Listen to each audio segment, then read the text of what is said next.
იმ კვლევის ფარგლებში, რომელზეც თქვენი საუბრეთ, ჩავატარეთ ონლაინ ფორმატში გამოკითხვა საქართველოს სოციალური ქსელების მომხმარებლებში.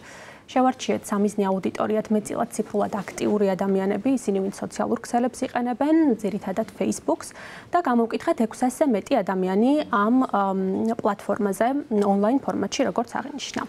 რა საკობრივი კატეგორია? 18+ არის 18+. სტანდარტულად. და დავიწყოთ თავიდან, რამდენიმე კითხვა იყო, რითიც მიმართეთ აუდიტორიას, სმენიათ თუ არა ხელოვნური ინტელექტის შესახებ და რამდენად აქტიურად იყენებენ მას. რა იყო პასუხები? როგორი იყო პასუხი?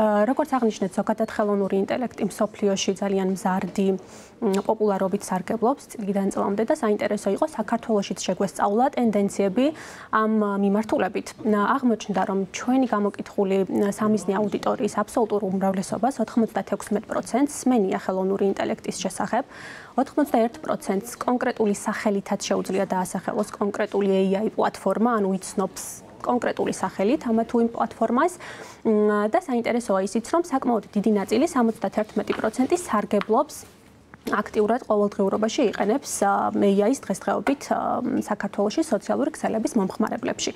ეს მონაცემები ზოგადად მაჩვენებლები საკმაოდ მაღალია და მიუთითებს იმაზე, რომ საქართველოშიც ისევე როგორც მსოფლიოში უკვე ხელოვნური ინტელექტი საკმაოდ აქტიურად დამკვიდრდა ყოველდღიურ ცხოვრებაში. არ არის ესეთი ახალი ხილი უკვე, საკმაოდ ესეთი პრაქტიკული დანიშნულება აქვს და პასუხობს მომხმარებლის საჭიროებებს, როგორც ჩანს, მისი საკმაო გავრცელებიდან გამომდინარე. აქაც მინდა გკითხოთ ასაკობრივ ზღვარზე, განსაკუთრებით აქტიურად რა ასაკის მომხმარებელი იყენებს ხელოვნურ ინტელექტს საქართველოში? დიახ, ბუნებრივია, ასაკობრივ ჯგუფებს შორის არსებობს გარკვეული განსხვავებები. როგორც აღმოჩნდა, AI საკმაოდ და უფრო აქტიურად გამოიყენება ახალგაზრდა სეგმენტში, განსაკუთრებით 18-35 წლის ასაკობრივ ჯგუფში, შედარებით ვთქვათ უფრო უფროსი ასაკის მოსახლეობასთან. გარდა ამისა, რახან განსხვავებებზე ვსაუბრობთ, საინტერესოა იმის აღნიშვნაც, რომ ხელოვნური ინტელექტის ვთქვათ პოპულარობა შედარებით მაღალია თბილისში, ვთქვათ, ვიდრე რეგიონებში. ამას ბევრი მიზეზი შეიძლება ჰქონდეს, კონკრეტული მიზეზები ამ შემთხვევაში არ გვიკვლევია კვლევის ფარგლებში. თუმცა, ფაქტის დონეზე შეგვიძლია ესე წარმოვიდგინოთ ეს განსხვავება, ტენდენცია, როგორც ასაკობრივ ჯგუფებს შორის, ასევე თბილისის რეგიონს შორის. რამდენად მზად არიან ქართველი მომხმარებლები ხელოვნური ინტელექტის, ასე ვთქვათ, მომსახურებაში თანხა გადაიხადონ? რა იყო პასუხი ამ კითხვაზე? საინტერესო სურათი გამოვლინდა ამ თვალსაზრისითაც, მიუხედავად იმისა, რომ როგორც აღნიშნე, AI ძალიან პოპულარულია საქართველოში სოციალური ქსელების მომხმარებლებში, ნახევარზე მეტი მას აქტიურად იყენებს ყოველდღიურ ცხოვრებაში, დღეში რამდენჯერმეც კი 70%-ზე მეტი. ამის მიუხედავად, უფრო გავრცელებული ქცევა, როგორც აღმოჩნდა, არის მისი უფასო ვერსიებით სარგებლობა. ფასიან AI პლატფორმებს იყენებს მხოლოდ 12% ჩვენი სამიზნე აუდიტორიის გამოკითხულების. ეს საკმაოდ დაბალი მაჩვენებელია და მის მიზეზებზეც, რა თქმა უნდა, ბევრი შეგვიძლია ვისაუბროთ. ეს კონკრეტული კვლევა არ ისახავდა მიზნას გაგვერკვია, ასე ვთქვათ, რა დანიშნულებით, რატომ იყენებენ ფასიან ვერსიებს ან რატომ არ იყენებენ მას.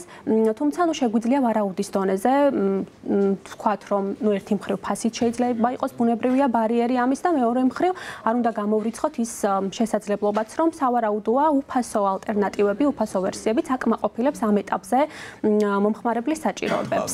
თუმცა, კომერციული თვალსაზრისით ფაქტია, რომ ამ ეტაპზე ჯერჯერობით საქართველოში AI ისეთი განვითარებული არ არის, როგორც ზოგადად მოხმარების თვალსაზრისით. ყველაზე ცნობილი პლატფორმები, რომელია AI-ი, რომელსაც საქართველოში იყენებენ? ხო, ეს არ იქნება ალბათ მოულოდნელი ბევრისთვის. ChatGPT აღმოჩნდა ის პლატფორმა, რომელიც ლიდერობს მოხმარების თვალსაზრისით, 65% ჩვენი გამოკითხულების სარგებლობს ამ კონკრეტული ხელსაწყოთი. მეორე, ვთქვათ, ადგილს იკავებს უკვე Google-ის Gemini, თუმცა სხვა პლატფორმები ნაკლებად პოპულარულია. ეს ორი განსაკუთრებით ChatGPT, განსაკუთრებით მოთხოვნადია ამ ეტაპზე სოციალური ქსელების მომხმარებლებში. ნათი, რა საკითხებიან ChatGPT-ს და რა მოთხოვნის შესრულებას თხოვენ ყველაზე ხშირად, რა უნდათ? ესეც საინტერესოა, დიახ, AI-ის დანიშნულება ამ ეტაპზე რა არის, ხო, მოსახლეობაში და მის მომხმარებელში. 4 ძირითადი ფუნქცია გამოიკვეთა, შეგვიძლია ასე ვთქვათ.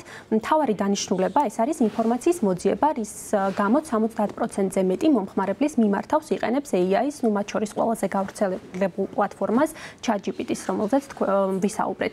გარდა ამისა, სხვა ფუნქციებიდან აღსანიშნავია კვლევის, ცოდნის მიღების დანიშნულებით მისი გამოყენება, ზოგადად რჩევების მიღება და იდეების გენერირება. ანუ რომ შევაჯამოთ, შეგვიძლია დავასკვნათ, რომ ამ ეტაპზე საქართველოში AI ძირითადად ესეთი ინტეგრირებულია უფრო ისეთ ცოდნის შემოქმედებით შრომით საქმიანობაში, ასე ვთქვათ, ხშირად რამდენად ხშირად იყენებენ ამ მიზნით? ხო, აი აქტიურად იყენებენ, საკმაოდ შეიძლება ითქვა 70%-ზე მეტი ყოველდღიური მოხმარების რეჟიმში იყენებს AI-ს პოპულარულ პლატფორმებს, როგორც აღნიშნე.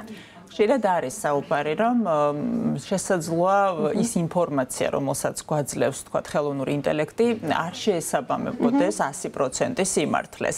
რამდენად ეინდობა ქართველი მომხმარებელი, ცდილობენ თუ არა, რომ სხვადასხვა წყაროზე დააყრდნობით გადაამოწმონ ის ინფორმაცია, რასაც ხელოვნური ინტელექტი მათ აწვდის. დამოკიდებულება როგორია ხელოვნური ინტელექტის მიმართ ქართველ მომხმარებელში? კი ბატონო, ესეც საინტერესოა, მით უმეტეს იმ მზარდი პოპულარობის ფონზე, რაც შეიძინა AI-ს ზოგადად სოფლიოშიც და საქართველოშიც.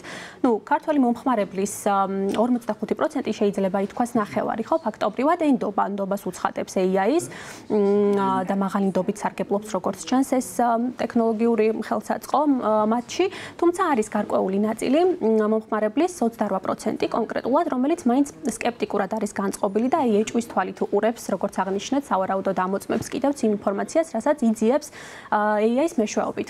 თუმცა ამის მიუხედავად მთლიანობაში საბოლოოდ შეიძლება მაინც იმის თქმა, რომ უმრავლესობა 56% კონკრეტულად მომხმარებლის სოციალური ქსელის მომხმარებელზე მაქვს ამ შემთხვევაში საუბარი, ანუ ჩვენ სამიზნე აუდიტორიაზე, მაინც პოზიტიურად უყურებს ზოგადად AI-ს განვითარებას და თვლის, რომ მომავალში იგი უკეთესობისკენ შეცვლის საზოგადოების ცხოვრებას, დაეხმარება, ასე ვთქვათ, მას ბევრ რამეში და გაამარტივებს მის ყოველდღიურობას.